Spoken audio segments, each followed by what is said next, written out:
Noong nakaraang buwan, nagsimulang makaranas ng pananakit at kirot sa kanyang balakang ang 23 anyos na si Christine. Noong una, inakala niyang acid reflux daw ito, pero kalaunan, tumindi pa ang kanyang nararamdamang pagkirot.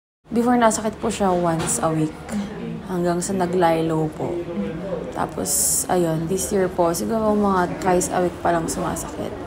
Tapos nung nagpa-check ako nung sobra siyang sumakit hanggang likod, ayun, doon nga na-diagnose na may kidney stones. Ganito rin ang ininda ng kanyang ama na si Angelino sa loob ng 10 taon. Gusto man nilang ipatanggal ito, wala naman silang pera. Wala nga pera kasi nanghihinayan pa ako. Kasi kaya nga kasi wala nga bayad konti lang ang gastos. Kasi pagka doon, mahal ang bayad. Hindi namin pina-afford doon. Kaya naman malaking ginhawa na raw sa kanilang mga aalalahanin ang surgical mission for a cause ng Parkway Hospital and Residences Incorporated. Mula Laguna, bumiyahe pa ang mag-ama sa Baguio City para magpa-opera.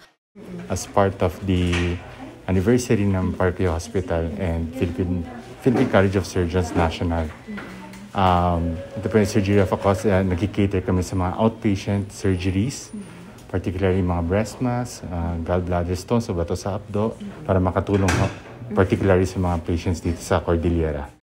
Aabot na sa higit 100 ang natulungan nilang benepisyaryo mula September 6 hanggang ngayong araw, September 9. Dumaan ang mga ito sa screening para makumpirmang kailangan na talagang maoperahan o maalis ang kanilang mga bukol.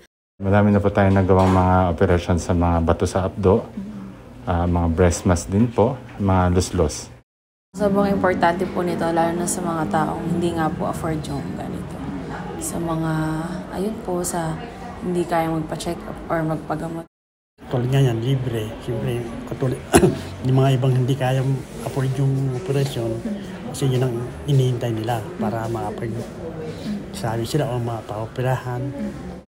Taong 2019 pa nung umpisahan ang ganitong proyekto ng Philippine College of Surgeons Cordillera Chapter, kaya naman nais pa ng ospital at ng grupo na mas marami pa silang matulungan sa medikal na paraan.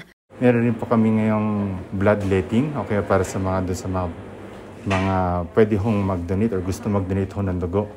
Meron po tayo mamaya, actually ongoing na po ngayong umaga hanggang mamayang hapon sa St. Louis SCDU Hospital. Magtatagal naman ang surgery for a cause hanggang sa ika-12 ng Setyembre.